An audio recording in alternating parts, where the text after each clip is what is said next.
Gap में output decrease करता है। दूसरा है एम्प्लॉयमेंट। इन्फ्लेशनरी गैप में चूंकि आउटपुट पर कोई इफेक्ट नहीं होता है तो एम्प्लॉयमेंट पर भी कोई इफेक्ट नहीं होता है, लेकिन डिफ्लेशनरी गैप में आउटपुट डिक्रीज होता है तो एम्प्लॉयमेंट भी डिक्रीज होता है। और थर्ड है general price level. Inflationary gap के केस में जनरल प्राइस लेवल इंक्रीज होता है और डिफ्लेशनरी गैप में जनरल प्राइस लेवल डिक्रीज होता है। अब ये जो इन्फ्लेशनरी गैप और डिफ्लेशनरी गैप है, इन्फ्लेशनरी गैप के केस में कंज्यूमर को लॉस होता है क्योंकि उसे ज्यादा प्राइसेस देने होते हैं, जितनी कमोडिटी उसको मिलती है उसके कंपैरिजन में ज्यादा प्राइसेस देते हैं, क्योंकि जनरल प्राइस लेवल बढ़ जाता है तो कंज्यूमर को लॉस होता है। और डिफ्लेशनरी गैप में प्रोड्यूसर को लॉस होता है क्योंकि प्राइस लेवल घट जाता है, आउटपुट ज्यादा होता है, प्राइस लेवल कम होता है तो प्रोड्यूसर को लॉस होता है।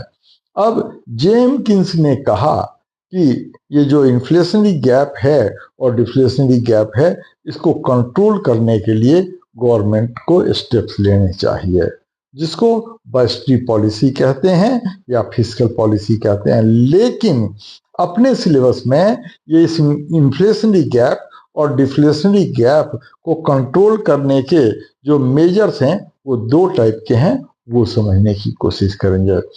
पहला है monetary policy. Monetary policy economy में मनी की सप्लाई और इंटरेस्ट रेट से रिलेटेड होता है। मॉनेटरी पॉलिसी को कंट्री का सेंट्रल बैंक एक्सरसाइज करता है। मॉनेटरी पॉलिसी के अंदर जितने भी मेजर्स हैं वो दो टाइप के होते हैं। एक को क्वांटिटेटिव मेजर्स कहते हैं और दूसरे को क्वालिटेटिव मेजर्स कहते हैं।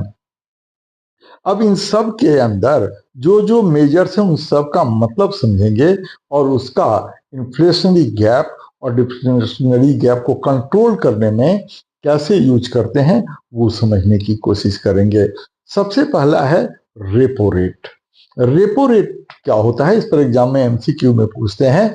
रेपो रेट वो इंटरेस्ट रेट है जो सेंट्रल बैंक कॉमर्शियल बैंक पर चार्ज करता है अगर कॉमर्शियल बैंक सेंट्रल बैंक से बोरो करता है।